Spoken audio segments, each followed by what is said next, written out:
Oi, gente! Tudo bem com vocês? Hoje vamos falar sobre Depois da Cabana, minissérie alemã com 6 episódios que acaba de chegar na Netflix. A produção adaptou o livro Dear Child, lançado em 2019, e a trama aborda os desdobramentos da vida de alguns personagens após a descoberta de um sequestro, e me chamou muita atenção logo de cara. E é por isso que nesse vídeo aqui faço uma análise sem spoilers para a trama e, num segundo momento, faço um final explicado para a produção. Então, se você quiser evitar os spoilers ou até mesmo pular diretamente para eles, eu te ajudo. Eles começam nesse minuto que tá aparecendo aqui em tela. Antes disso, faço a análise. E a lição de casa, eu sei que você sabe. Não esquece o like agora no comecinho, se inscreve no canal se ainda não é inscrito e bora de conteúdo. Em Depois da Cabana, conhecemos uma moça que é atropelada em uma estrada rodeada por uma floresta e junto dela há uma menininha que diz ser sua filha. Elas vão juntas para um hospital e lá algumas informações começam a levantar suspeitas na investigadora do caso, já que surge a possibilidade da moça ser uma pessoa desaparecida há mais de uma década, chamada Lena. Com isso, é iniciada uma mega investigação para saber se aquela realmente é a Lena ou não. E se sim, todo mundo quer saber quem sequestrou ela. E se não, por que ela afirma ser a Lena? E aquela criança é filha da Lena com o sequestrador? Em meio a essas investigações, a família da Lena acaba se envolvendo e a trama desenvolve um mistério, um grande suspense com boas pinceladas de drama. Ao trabalhar o trauma que existe e fica em pessoas que são vítimas desse tipo de crime. Até por isso que é difícil afirmar que existe apenas um protagonista nessa história, porque, de fato, a narrativa acompanha diferentes personagens, sendo que boa parte deles tem o mesmo peso dentro da história. Por exemplo, temos a garotinha, a Hannah, a filha da suposta Lena, e essa menininha é um pouquinho controversa, porque é difícil dizer o que realmente se passa dentro dela. Se ela é uma vítima que apenas conheceu uma única realidade desde que nasceu e por isso age e vive de acordo com as regras que aprendeu em cativeiro, ou se ela, além disso tudo, também tem uma inclinação para o mal. No fim, acho que deve ser a primeira possibilidade, uma criança que aprendeu valores errados ao longo da vida, mas mesmo assim, essa personagem foi a que menos me convenceu. Também não tô falando que a série é ruim, porque exagera um tantinho ao retratar as crianças. Afinal, não é bem por aí, porque essa produção tem acertos. Como, por exemplo, toda a jornada de superação da suposta Lena e como que ela lida com a vida após o sequestro, já que ela é uma vítima que carrega muita dor dentro de si e ela não consegue desapegar das lembranças, dos traumas que ela carrega por conta desse sequestro. Tudo que ela viveu no tempo que ela ficou presa naquele cativeiro fica ecoando na mente dela. E certamente o desenvolvimento dessa personagem é um dos grandes acertos dessa produção. Além disso, também temos o núcleo composto pelos pais da Lena, e é muito interessante analisar o comportamento deles, o modo como eles se adaptam ou não à ideia de terem uma netinha fruto da violência que a Lena pode ter sofrido. Sem contar que após tantos anos de desaparecimento, os pais dela aprenderam a lidar com a dor. Eles tiveram que enterrar certos sentimentos para lidarem com essa realidade sem a filha deles. E a partir do momento que tudo isso vem à tona mais uma vez, parece que abrem portinhas de traumas dentro deles que nunca mais poderão ser fechadas. E com isso, eles acabam processando essa dor de forma individual. E a dinâmica que surge no casamento, na relação deles, é bem envolvente. Especialmente como a trama brinca com a possibilidade de um desses dois trazer um lado obscuro que tá escondido. Fora esses personagens, temos dois investigadores que também são desenvolvidos dentro dessa trama. E ela aborda o peso das investigações sobre suas vidas pessoais, sobretudo no policial que cuida do caso da Lena há mais de uma década e como ele se culpa por não encontrar respostas. Além disso, Depois da Cabana é uma minissérie que vai ganhando diferentes nuances conforme assistimos. De início, entre o primeiro e o segundo episódio, a gente consegue jurar de pé junto que matamos toda a charada daquela história rapidamente. Mas aos poucos percebemos que não é bem por aí. A trama vai se tornando cada vez mais complexa, se expandindo. E ao final, o desfecho pode ser na mesma medida um tanto previsível, como também inesperado. A identidade do sequestrador ou sequestradores você consegue adivinhar antes da revelação se prestar atenção. Agora, como essa pessoa ou pessoas agiram durante tanto tempo, daí realmente é uma surpresa para quem assiste. Logo, o grande mistério da trama funciona. Não é nada uau, excepcional, mas também não é algo que decepciona. Porque, de duas uma, normalmente as séries pecam por dois motivos. Ou porque são muito óbvias, ou então porque brotam com um final que parece ter surgido de algum bueiro, que não faz o menor sentido. Depois da Cabana não é esse tipo de série, não é a melhor produção sobre sequestros que já assisti na vida, mas acredito que como minissérie, ela funciona. Ela não deixa muitas pontas soltas e tem uma boa duração, com um ritmo que acaba envolvendo, prendendo quem assiste. Para mim, particularmente, foi muito fácil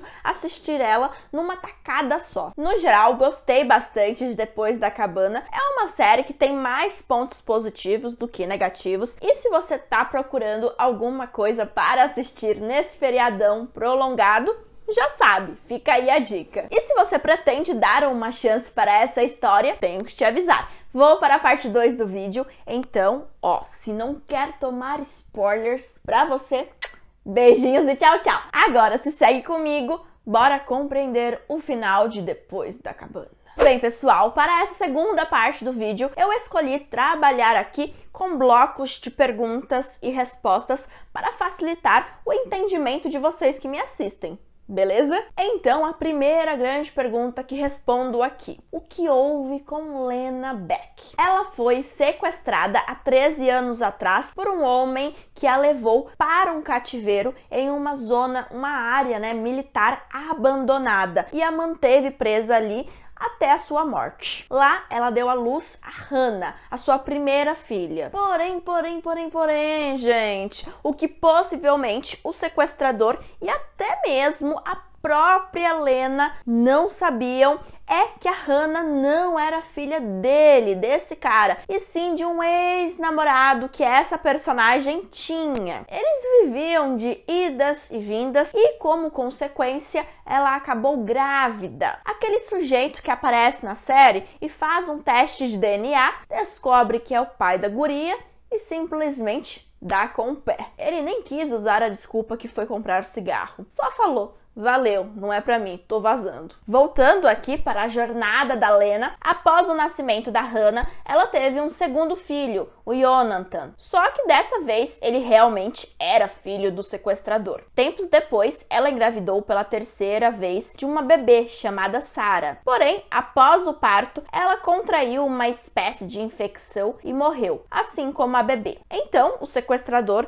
enterrou os dois corpos no jardim, no quintal da casa dele, e decidiu que era necessário arrumar uma nova mãe para os filhos dele, ou seja, uma nova Lena. E isso me leva para a seguinte pergunta: quem era o sequestrador? A pergunta de milhões, né, gente? O nome do cara é Lars e ele é chefe da empresa de segurança que herdou do avô. Ele cresceu com os avós, já que a mãe dele deu à luz muito cedo, muito jovem, e acabou desaparecendo após ter o bebê, e o paradeiro do pai dele é desconhecido. A minha teoria é que a mãe do Lars foi abusada pelo próprio pai dela, ou seja, o avô do Lars. E por isso, por ter tido uma criação tão próxima a um abusador, ele acabou adquirindo esses valores perturbadores. Por meio das fotos que a investigadora Aida vê na empresa dele, descobrimos que a mãe biológica do Lars se parecia muito com a Lena, fisicamente. E para completar, o sequestrador forçou a Lena original a se vestir como a mãe dele, assim como forçou também todas as outras mulheres que ele sequestrou numa tentativa de serem a próxima Lena. E diga-se de passagem, foram muitas mulheres que ele acabou sequestrando no meio do caminho. E por que ele fazia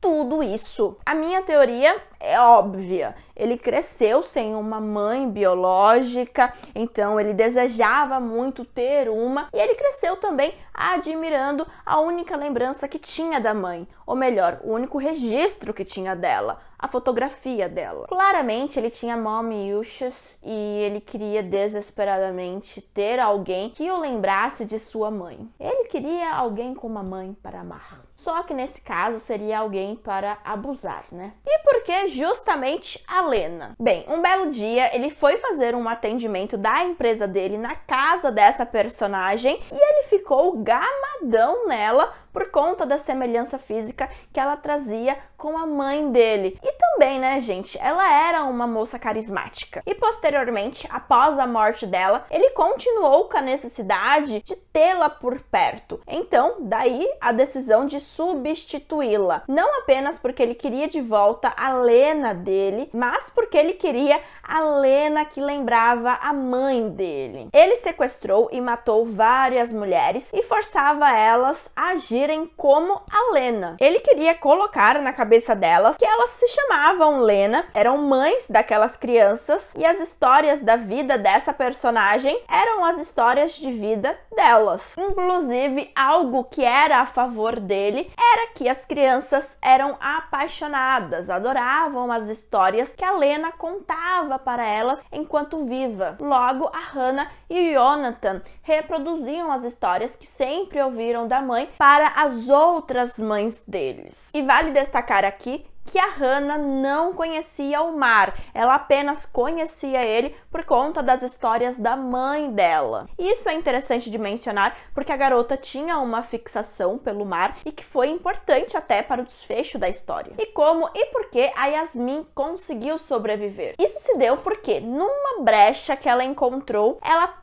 tacou o globo de neve do Jonathan na cabeça do Lars. Só que a Hannah foi atrás dela pela floresta e acabou encontrando a mulher no meio do asfalto atropelada. Então a menina foi ligeira e também um tanto perturbadora e tacou um pau na cabeça do homem que atropelou a mãe dela e posteriormente correu para pedir ajuda para o pai. Quando o sequestrador acordou, ele planejava matar essa falsa Lena que não deu certo, mas a Hannah pediu para ele não fazer isso, porque ela estava se apegando demais a essa mulher. Por isso, o combinado feito é que dessa vez, essa Lena, essa falsa Lena, iria poder ir até o médico, diferentemente da Lena original. E ela se trataria para quando chegar a hora, o sequestrador buscá-la juntamente da Hannah, que estaria com ela durante todo esse processo. Inclusive, o homem morto que estava no cativeiro com Jonathan era o sujeito que atropelou a Yasmin. A ideia do Lars era a seguinte: ele desfigurou o rosto daquele homem e deixou o corpo dele no cativeiro em que o Jonathan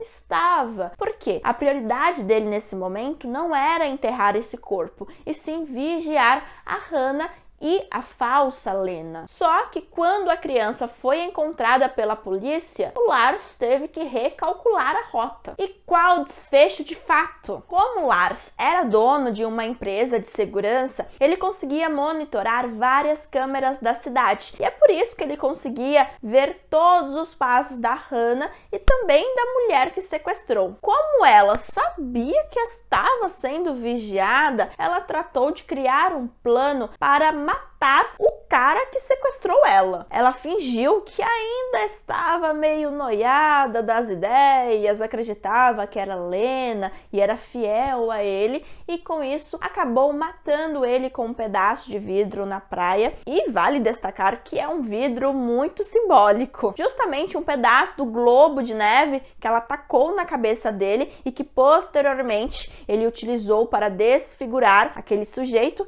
e que a Hannah entregou para a Lena no hospital. Ai, gente, esse vidro rodou, viu? E resumidamente, ao final, os pais da Lena decidem fazer terapia e estão em paz, pois conseguiram finalmente enterrar a filha. No entanto, é incerto o desfecho dos filhos da Lena, já que o avô materno deles tinha uma adoração pela Hannah, pois projetava nela a filha morta e sentia indiferença pelo Jonathan, justo quem mais precisava de atenção. E por fim, eu aproveito para lançar uma teoria sobre o detetive Gerd. Será que ele não era o verdadeiro pai da Lena, já que ele foi amante da Karin, a mãe dela? E por isso que ele tinha aquela fixação de resolver esse caso. Será?